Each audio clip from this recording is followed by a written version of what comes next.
Rolling, rolling, rolling.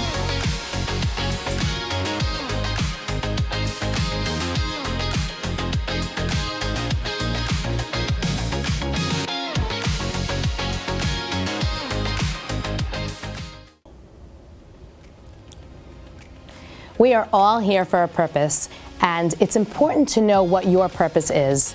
Everyone has a different purpose, so when you take what your passion is and pair that with what you're good at, you can actually make a living from it and help other people.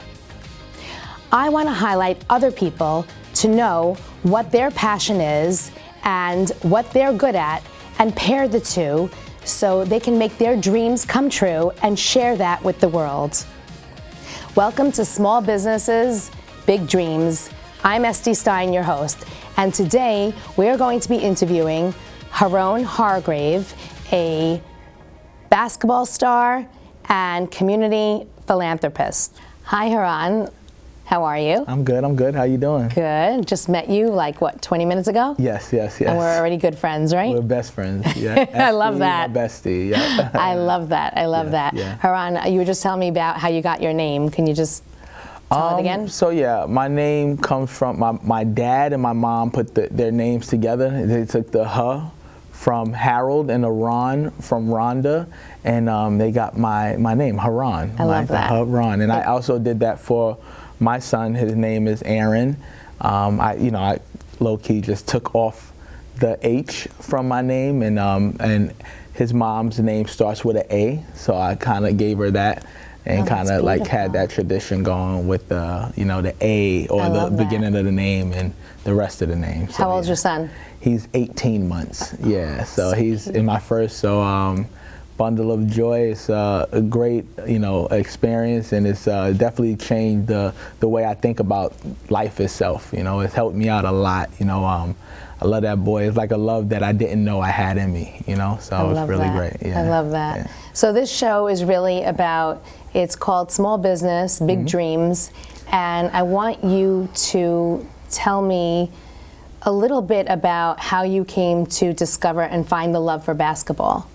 So the love for basketball, that started at a very young age. I say this and people are like, oh yeah, 3, but it started at 3 years old. My mother used to run basketball tournaments right there at St. Albans Park.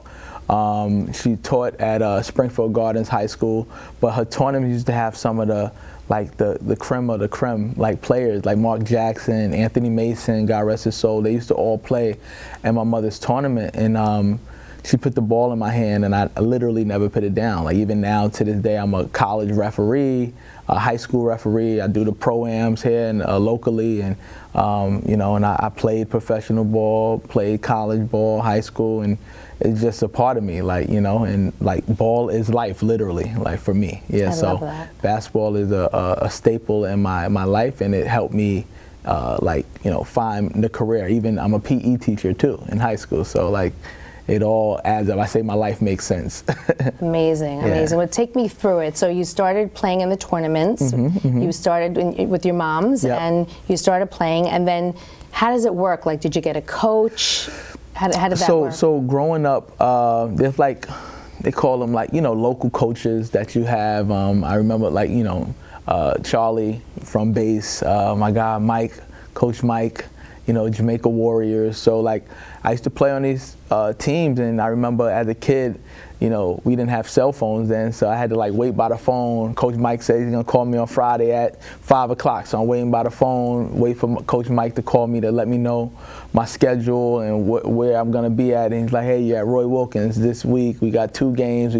So it was a very exciting time, even when I was a little kid, to play ball, and that's how I knew I was very passionate about it, and it was just something that I wanted to do. My mother bought me a hoop, me and my brother a hoop, and we used to work on our games when we were little. I remember every Saturday and Sunday we used to have a game that we played together where we had to score 1,000 points. Every day, that Saturday and that Sunday, we had to score 1,000 points. A layup was worth 2, a free throw 1, and then we made a mark like in the back for the three-point shot, and we couldn't go back in the house until we scored 1,000 points. I love that. So you had a goal. Yep. And you said it out loud, and you wrote it down, and then you did the work. We did the work. Yeah, and that's how I like approach life itself, right? You just kind of like, it goes from your head to paper to reality. I love that. Yeah. I love that. A lot of people, they have a passion, or they're looking for their passion, but they're not willing to do the work. It's hard. That's why. Like a lot of people, it's easy to be lazy. It's the easiest thing to do. Like you 99% of the no's come from you first before anybody, because other people don't know it to tell you no. You have to actually go out there and try to do something for someone to tell you no. But the no's happen from your brain already. You're like, I can't do this. I can't. I don't think I can't do anything. Literally, still, I wake up every single day thinking I can do whatever I want to do. That's amazing. If I wanted to go back and try to play in the NBA, I feel like I can make the NBA. That's how like psychotic you have to think sometimes. Who was that? Mike Tyson? Who did that? Mike Tyson went back into the ring at 60 years old. That's only an athlete can really think like that, because they did it. Only athletes can do that thing. Like there's people who, that's why like even companies in sales and tech sales, they like to hire athletes, because they have a different mind. We're structured differently. I love that. Like a regular job is like, it's a job. It's like, I didn't have to wake up 3, 4 in the morning to go work out. Yeah, I used to work out 2 and 3 times a day. Because you loved it. I loved the game of basketball, and I wanted to be better than even my teammates. I wanted to be the best. Like I hated practice, like team practice, because we all got better at that time. That may be selfish to some people, but it may be like genius to others, right? It just depends on who you're talking to. Yeah. That's incredible. But what I want to, who did you look up to? Is there somebody, either an athlete or a coach, or was there somebody that you were aspirational for, saying like, I want to be like this person or that person, or? So I had favorite players, but like, who I looked up to my mom. I even still, she passed away when I was, young, fairly young, but I looked up to her. She was a hustler. She was a grinder. Like, she was a teacher. It was 5 of us, right? And she just got it done. No excuses. Got up every morning and got things done. Unfortunately, we lost her. She was only 53 years old. I've been on this earth longer without her now than actually having her with me, but I never forgot her. And every day that I move forward, I'm moving in her spirit as well too. Like I pray to my mom too. I pray to, our Lord and Savior Jesus Christ, but I also pray to my mother. I pray to her every day. I keep her in my prayers and in my life, and just give me the strength to keep going, on this journey of peace. And, and it brings me peace and joy, So I pray to her. But now if we talk about the basketball, Scottie Pippen was one of my favorite players. Michael Jordan, he's the GOAT of basketball itself. He is the best player to ever play the game of basketball. Allen Iverson was one of my favorite players growing up. But I really liked Scottie Pippen. Scottie Pippen, I felt like he was a great all-around player who never really got his just due. But he was great. And now we talk about great players. We talk about Jalen Brunson, like one of the best players to ever play for the New York Knicks. I've been saying for a very long time that he is the greatest Knicks player to ever play for the New York Knicks. I know what Patrick Ewing did, no disrespect to him, played 15 years for the New York Knicks. They didn't win the championship, right? We're just, it's facts over feelings, right? And I feel like Jalen Brunson, in his 4-year career so far with the New York Knicks, he has outweighed a lot of these players who people glorify, from years past. And he's already outdone what Carmelo Anthony has done for the New York Knicks. These names, people will hear these names and they're like, wow, and you kind of look at the stats and you're like, oh wow, this guy is really killing it. Right now the Knicks are 1-0 and up on the NBA Finals. And I was outside at the Garden last night afterwards, and you're hearing people like, man, I thought I would never see something like this in my entire life happen. So I think when the Knicks win this one championship, It would be a 53-year drought from winning the championship. What was it, 1999? What was the last time they won? 1999 was the last time they went there, so it was 27 years ago that they was in the finals, but the last time they won it was it was 53 years ago. Yeah, wow. 1973. Oh my gosh. Yeah, so, wow. you know, but at the end of the day, you know, these Knicks are doing something really, really great, and I think it's, when the New York Knicks are playing well, I feel like life feels better. Well, especially in New York, right? Especially in New York, yeah. I love that, and I can tell by your hat who you're rooting for, so that's great. Me too. Speaking about these professional NBA players, we talked a little bit about off camera, a little bit about, you know, earnings, what people earn, and the lifespan of a ball player. So can you speak to that a little bit? Earnings, we'll go into like lifespans of the basketball player, or, you know, sports athlete, right? There's a limit, it's a cap on how long you can actually play. So I believe like a lot of these players, if you don't make it, it could be a loss to you, right? You put a lot of time into your craft and what you've been doing and what you've loved to do your entire life, and then one day it's just over. And what is that day? Is it 35, 45, 50? Like what's the average lifespan of a ball player? So average lifespan of a ball player is actually up to 18 years old, because not everybody can go to college and play. You understand? Yeah. So after that AAU season and everything is over, you're done. You're done. You can be finished, right? So fortunately enough, I was able to go and play Division I basketball. Before that, I went to junior college route. I went to Sullivan Community College.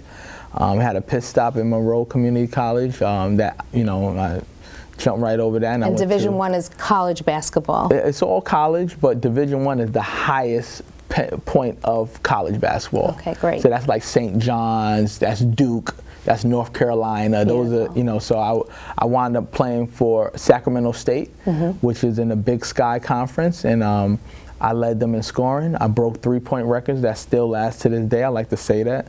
And I broke the steals record. I had 9 steals in a game against Illinois State. These are things you don't forget, right? And these are, you can Google these things. But these are things that there should be, like, you know, like a Hall of Fame for the Division I players, and the stats that they've hit. No? So yes, that's true. So like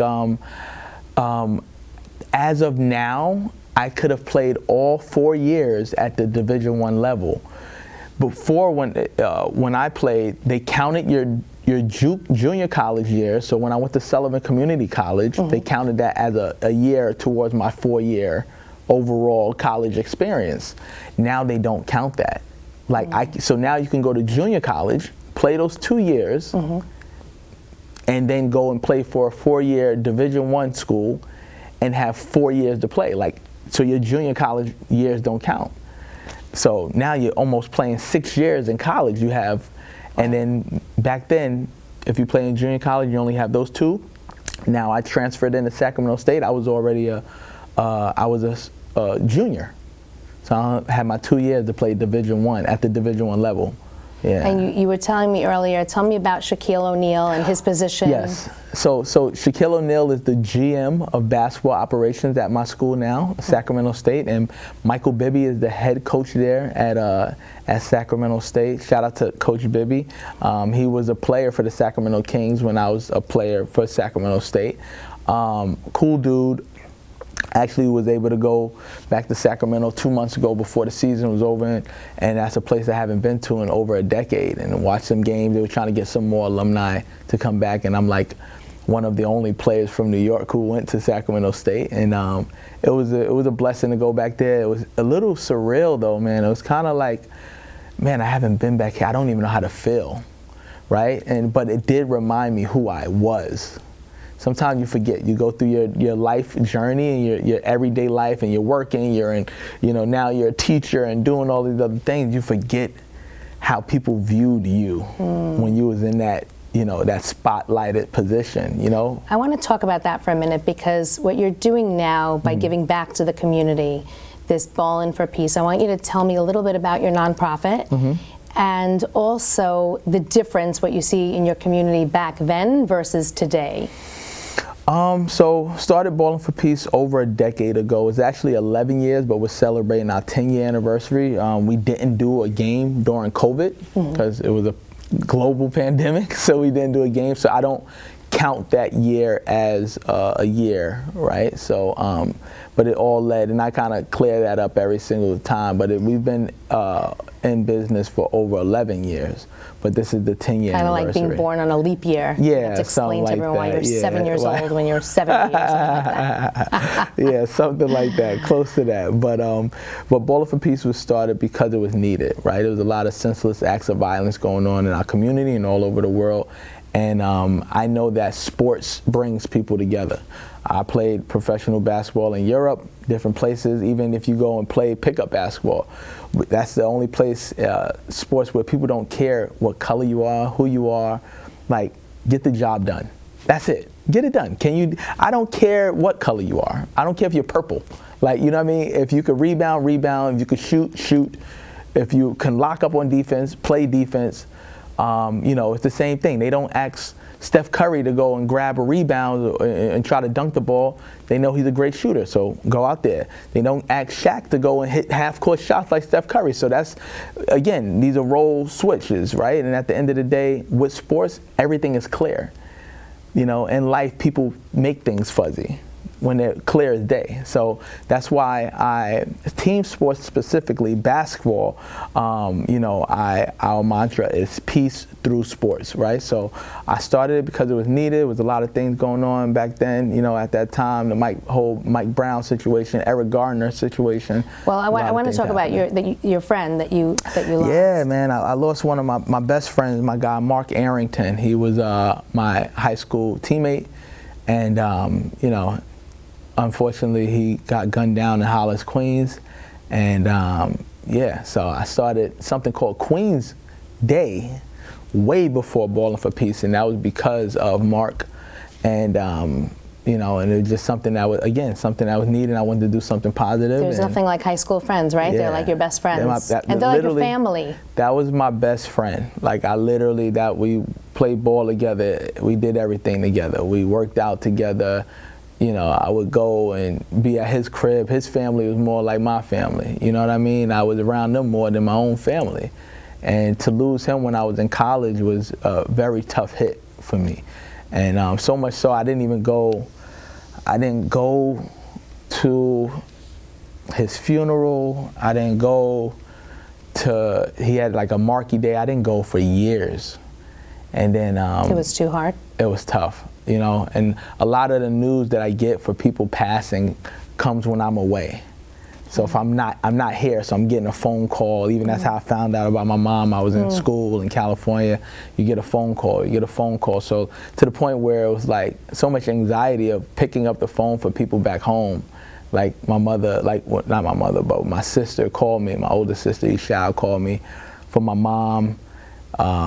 And it's like, man, like, you know, and then you get a call about this person, and it's about, you're trying to better your life, but you know, while you're bettering your life, things are happening in life, and unfortunately, I was away a lot of times. When I got a call, I was with my grandmother when she passed.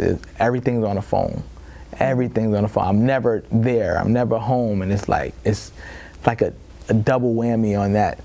You know, my aunt, I'm not home. It's just so many people that I lost in my life that, you know, I don't have time to really like think about what's happened, but what's happening, right? And what's going forward, like, yeah. So those were challenges that you faced while you were playing ball. Yeah. Was there a time where you said, what am I doing with this? Like, maybe I should just quit because I'm missing all these moments? Or like, how did you get through those times? I don't think that it was a moment where I thought I should quit, but when my mom passed, I didn't know if I should go back to school. But then I was like, what else am I gonna do? Like, you know, I'm gonna come home. Want you to do, right? Well, you know, my mother put the ball in my hands. I never put it down. You know, at the end of the day, it's like, you know, you just thinking that, you know, I think sometimes you just overwork to clear your mind. That's what I have done. I just overwork to just kind of keep going and keep a positive mindset in a busy life. So you played basketball with your friends, you played growing up, you had coaches, you had goals, you wrote them down, you did the work, you played Division I, which was your dream. Yep. And now you're teaching. Yes. And you're doing these drills, these basketball? So I used to train. I trained students. I had started H2O basketball. Everything is branded. Tell us about H2O, yeah, what H2O. that is. So that's my nickname, my street ball nickname, which became my name. Everyone usually calls me H2O. I got that name when I came back from playing basketball overseas in Romania. I came and I played in a couple of leagues in New York City, and the announcer was on the mic every time I touched the ball. He just kept on saying H2O. I was hitting a couple three-pointers. Three-pointers are like, the hard shots, right? Points, right? 3 points. So I hit 12 3-pointers. I had 57 points at Hoops in the Sun, and announcer called. His name is Uncle G Stacks. That's his name. I didn't make it up. That's his name. And he was saying H2O every time I touched the H2O, and it stuck. So I go to another league, and they're like, "Yeah, that's H2O, H2O." So and then it stuck, and I just, I branded it, made it in my name, H2O Basketball. I also have H2O Music, where I do music concerts and festivals and stuff like that. Wow. And just branded it. So a lot of people get called names, or, some good, some bad, but H2O is one of the names that stuck, so much so that if you know my real name and you know me, or you also know me from H2O, only in New York where it's disrespectful to call somebody their real name and not their nickname, so, and when you're in that film. But well, I like that because you're fluid. So. Fluid, flow like water, pure like water. Pure like water, I love that, I love that. Mm-hmm. So tell me about this year's 10-year anniversary of Ballin' for Peace. What are you doing this year special? So this year it's going to be at Queens College. We've never done it there, so we added on a middle school all-star game. I have my guy Edwin, one of my homeboys who I played basketball with. He's actually he lives in Orlando, Florida now. He's flying his team out here to play in the middle school all-star game, and they're gonna play against a local team called Team Crate out of Far Rockaway. So they're gonna be playing them at the first ever middle school game at Queens College. Then we have our high school all-star game, which is some of the best top athletes, high school athletes in the tri-state area. They're gonna be playing there. We also have different performances in between these games. We have a guy named Fresher. He had a big song. He had a feature with Eminem as well too. We got my boy Graf. We got so many different artists, Steph G, Steph X, that'll be performing at Ballin' for Peace. And then we have a slam dunk contest, 3-point shootout, and then we have the celebrity basketball game. So this is the 10-year anniversary. It's one of our biggest years. Right now, we've sold the most pre-sale tickets that we've ever sold, and we are, we've been getting donations and things of that nature a little bit more than normal. So this is pretty good, and it just kind of lets me know that the work that I've been putting in and my team been putting in for over these almost a decade. Well, decade has been working. People are actually getting it. And again, I always say, with more, we can do more. So, just keep pushing and keep promoting. And now we also started our podcast. So we have a Ballin' for Peace podcast, which is, it was needed because I was going on shows like this. I'm doing a lot of shows. Mm-hmm. I'm all over the place. I can be on Pix 11, Fox 5 and everything, but I'm still going to go to each and every podcast. Like I hit up Erica, letting her know, hey, I'm here. Let's go. Let's get Long Island involved this year. And I just got lucky that you were my first guest. I love it. That's great. I love it. SD, my bestie. So, oh my God. Thank you so much. I'm so happy to have you. So if somebody wanted to come to Ballin' for Peace, how do they sign up? You can sign up. You can get your tickets, right? I say support with your purchase, right? Go to Ballin' for Peace X, so that's BALLIN, the number 4 and the word peace, X for year10.org. Get your tickets there. You can follow me, H2O5, that's the letter O, not 0. And then follow Ballin' for Peace on Instagram. That's BALLIN, the number 4 and the word peace. And come out. You can also donate. We have the ticket link and the donation link. So a lot of people, I can't make it. If you can't make it, you can donate, right? So I love that. Yeah. I love that's great. That's great. A lot of people, they make it, they become celebrities. Yeah. They make the money, they make it big, and they don't give back to the community. Yeah, that's an issue. That's a problem because they have it, right? But it has to be in you. Like we said that offline too. Like you got to be in you. Like and not a day goes by where I feel indifferent about what I'm doing. I feel like I am aligned. I just made my passion my purpose, and this is like what God has me on this earth to do, and I feel good about it. You know, I never get too high, never get too low. You know, I'm just a person. I'm a result-driven person. I try to keep people to their word and what they say they're gonna do, and if you don't do it, then you don't do it. Like that's on you. It. So I love it because you did the work. You had the vision. You had the passion. You had the inspiration. And you're consistent all the way through. Consistency. That's the king. That's the key to everything, and even with your show, being consistent. There's gonna be days where you're like, man, I don't feel like doing this. Get up and do it. Every single time, every single day, like whatever you got to put some promo on my way here. I'm sending out promo. I'm sending out blasts. I'm texting. I'm emailing. I hit the Queens Public Library. I was there yesterday doing an interview with Ralph McDaniel from Video Music Box. I hit him up, hit his people up. Hey, let's do it. Like, let's keep on going. You just have to every single day be passionate about what you're doing. And if you're not, then it's gonna show. I love that. Yeah. Okay, Haron, tell me, when is the date for this event, the Ballin' for Peace, and where is it, and how people can get tickets? Yeah, the most important part ever, right? So it's June 20th. So it's a Saturday. It's a Saturday, June 20th, from 2:30, doors open, to 8 o'clock. We have the middle school all-star game, the high school all-star game, slam dunk competition, you know, the three-point shootout, and then we finish with the celebrity charity basketball game. And you don't know who's going to come, right? You had Whoopi Goldberg one year. I have a lot of people coming out. We got Mano, Fresher, Graf. Everybody's going to be there. They're going to be there. Hopefully everybody comes out. And again, it's at Queens College, June 20th. Come out, support with your purchase. I love that. Thank you so much. Thank you. And thanks again for coming. Yes. Thank you so much for watching. Both Haron and I really appreciate you as the audience coming to listen to Small Business, Big Dreams with SD Stein. And tune in next week and you'll hear more dreams and everything else that anybody would want to know about taking your passion and your purpose and doing something with it to give back to the community.